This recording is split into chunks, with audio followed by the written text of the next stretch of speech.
आज की इस वीडियो में मैं आपको चैप्टर नंबर 12 बायोलॉजी का 10th क्लास बायोलॉजी का चैप्टर नंबर 12 कोऑर्डिनेशन कंट्रोल के बारे में पढ़ाऊँगी। एंड इसलिए एक शॉर्ट पे मैंने चैप्टर के बारे में ब्रीफ सा इंट्रोडक्शन जो है वो अपलोड कर दिया था। अगर आपने उसको नहीं देखा और अगर आप अंडरस्टैंडिंग डेवलप करना चाहते हैं कि इस चैप्टर में बेसिकली क्या बताया गया है तो आप उसको देख सकते हैं। अदरवाइज़ मैं कोशिश करूँगी कि इस वीडियो में भी मैं कवर कर दूँ। Types of coordination is the first topic of this unit. Coordination, सबसे पहले कोऑर्डिनेशन की बात करें तो बेसिकली मैंने बहुत अच्छे तरह से पिछले शॉर्ट में बता दिया था, लेकिन मैं आपको दोबारा से बता देती हूँ कि यहाँ पर भी ऊपर लिखा हुआ है कि different parts of an organism. ठीक है, एक बॉडी के, एक ऑर्गेनिज्म की बॉडी के डिफरेंट पार्ट्स का एक साथ वर्क करना ताकि वो कोई चेंज कोई इन्वायरमेंट में कर हुआ या कुछ इस तरह से तो उसको रिस्पॉन्ड कर सके, उससे हम कहते हैं कोऑर्डिनेशन। और चेंज जो होता है इन्वायरमेंट में उससे हम कहते हैं स्टिमुलस। तो अब हमारे पास कोऑर्डिनेशन की टाइप्स आ जाती हैं, यानी कैसे कैसी टाइप्स होती हैं कोऑर्डिनेशन की।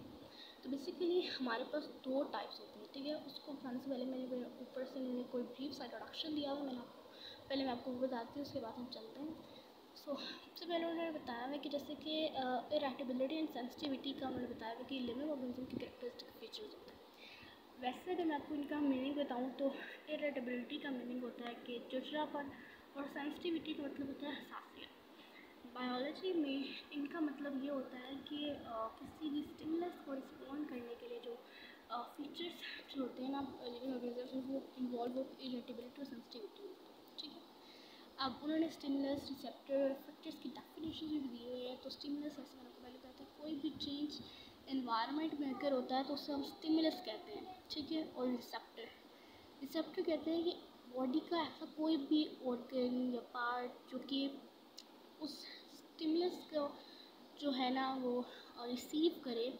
ठीक है, उसे रिसेप्टर कहते हैं। और रिस्पॉन्स हम कहते हैं कि स्टिमुलस के बारे में हम कोई रिएक्शन लेते हैं तो उसे हम रिस्पॉन्स कहते हैं। ठीक है, अब एक बॉडी के पार्ट में वो स्टिमुलस को रिसीव करेगा चेंजेस को तो उसे हम रिसेप्टर कहेंगे, लेकिन जिस बॉडी के पार्ट ने उसको रिस्पॉन्स पे किया है, रिस्पॉन्स उसको दिया है, ठीक है, यानी वो रिस्पॉन्स अपने हाथ किसी चीज़ पर लगाया तो वो हटा ले या कुछ इस तरह से, तो उससे हम फैक्टर्स कहते हैं कि उस टाइम उस पर हमारा हाथ जैसे कि अगर गर्म चीज़ में किसी लग जाए तो अब हमने बेसिकली अगर कोई हॉट ऑब्जेक्ट है, ठीक है, तो आपका हाथ अगर उस हॉट ऑब्जेक्ट पर लग जाता है तो बेसिकली वहाँ पर रिसेप्टर बेसिकली स्टिमुलस कोई चाहिए तो वो हॉट ऑब्जेक्ट होगी। ठीक है, अब आपके हैंड में आपकी स्किन इज द रिसेप्टर जो कि उस स्टिमुलस को रिसीव करती है। ठीक है, रिसीव करने के बाद जो आगे प्रोसेसेस होते हैं फिर वो जाते हैं, कोऑर्डिनेशन होती है। इस तरह से मैं आपको नीचे दिए गए टॉपिक में समझाऊंगी। ठीक है, तो उसके बाद जो रिस्पॉन्स होता है, जो आपने हाथ डाला, गर्म चीज़ से आपने हाथ हटाया, ठीक है, बेसिकली वो रिस्पॉन्स है। ठीक है, आप आपको किसने बताया कि हाथ हटाना है, उसमें जो आपकी हैंड्स की फिंगर्स की जो मसल्स हैं वो इन्वॉल्व होते हैं। ठीक है, तो वहाँ पर लिखा है कि स्ट्रक्चर जो कि रिस्पॉन्स देते हैं उन्हें कहा जाता है अफेक्टर्स। ठीक है, बेसिकली मसल्स होते हैं। ठीक है, एनिमल कोऑर्डिनेशन में, ठीक है, दो सिस्टम्स जो है ना वो कोऑर्डिनेशन परफॉर्म करते हैं। ठीक है, nervous system and endocrine glands और केमिकल कोऑर्डिनेशन। एंडोक्राइन ग्लैंड्स के दो नाम है, या आप एंडोक्राइन ग्लैंड्स भी कह सकते हो, केमिकल कोऑर्डिनेशन भी कह सकते हैं। नर्वस सिस्टम में हमें पता है सेंट्रल नर्वस सिस्टम और पेरिफेरल नर्वस सिस्टम होता है, ब्रेन और स्पाइनल कॉर्ड और नर्व्स होती हैं। ठीक है, बेसिकली सबसे पहला सिस्टम नर्वस सिस्टम है। एंड सारे जो है ना बेसिकली सारे यही फेमिलियर होते हैं कि नर्वस सिस्टम ब्रेन ही है जो कि परफॉर्म करता है, सारी एक्टिविटीज़ को कैरी करता है, रिस्पॉन्स पे करता है। ठीक है, तो बेसिकली इसमें हमारी स्पाइनल कॉर्ड भी इन्वॉल्व होती है। ठीक है, और आगे जाके मैं आपको इंट्रोडक्शन भी एक्सप्लेन करती हूँ इसका। वो कहते हैं कि जो अर्थ पे, ठीक है, most intricately organise data processing system है वो हमारा नर्वस सिस्टम है। ठीक है, बेसिकली हर चीज़ परफेक्टली होती है, सारे ऑर्गन्स जो है ना वो कोऑर्डिनेट करती हैं, बिल्कुल कोऑर्डिनेशन के साथ जो है ना वो काम होता है। तो most processing organise data processing system जो है वो नर्वस सिस्टम है। तो आप उन्होंने बताया था कि फिर 12.1 ये शो करती है कि नर्वस सिस्टम की बेसिक जो ऑर्गेनाइजेशन है।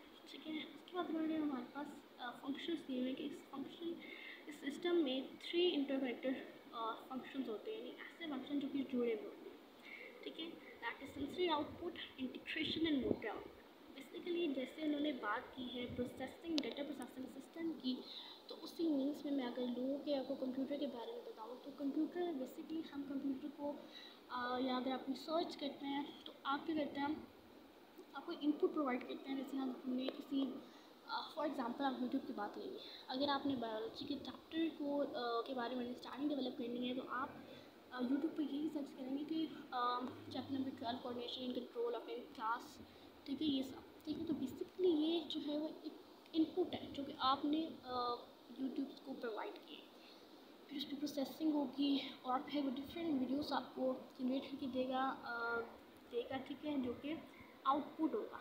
बेसिकली तो आपने किसी भी चीज़ को हमने अगर करना है, कोई प्रोसेसिंग सिस्टम करना है, तो हमें बेसिकली पहले उसको इनपुट प्रोवाइड करना होगा, उस पर वो प्रोसेस करेगा, उसके बाद हमें आउटपुट जनरेट होगा।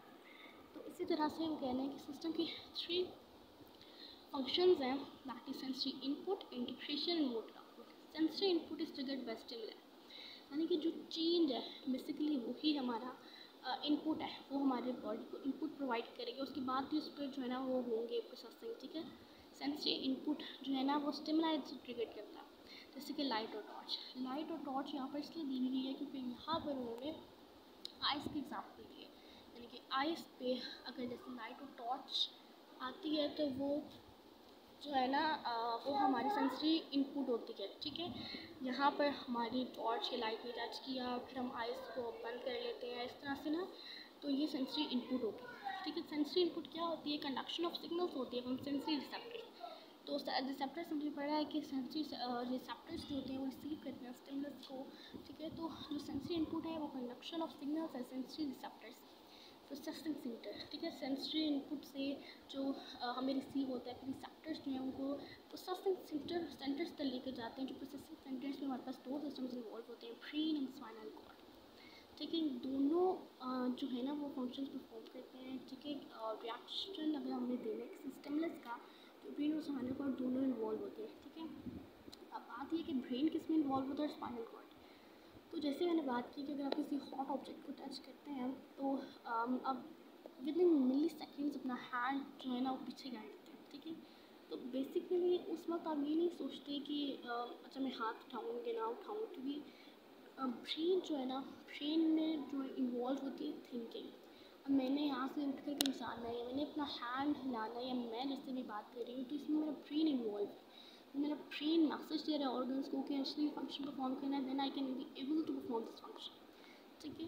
तो अब जैसे मैंने किसी हॉट ऑब्जेक्ट को टच किया और विद इन मिली सेकेंड मैंने हाथ को हटा लिया, अगर तो इसमें जो है ना वो स्पाइनल कॉर्ड इन्वॉल्व होता है, ठीक है।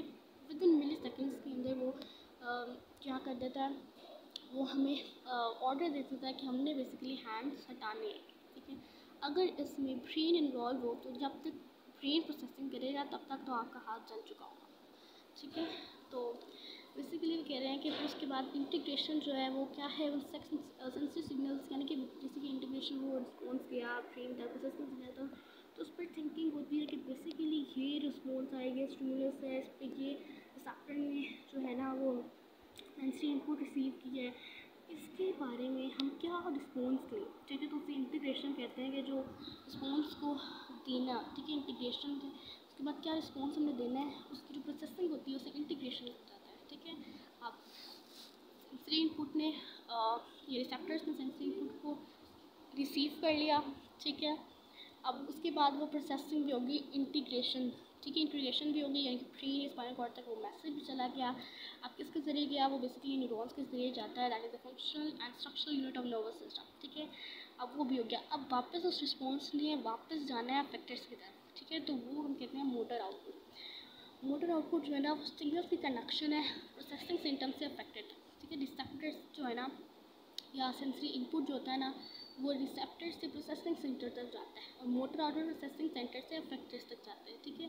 जैसे कि मसल सेल्स और ग्लैंड सेल्स। इन्फॉर्मेशन जो है ना किस फॉर्म में ट्रैवल करती है, information in the form of signals की फॉर्म में इन्फॉर्मेशन ट्रैवल करती है रिसेप्टर से प्रोसेसिंग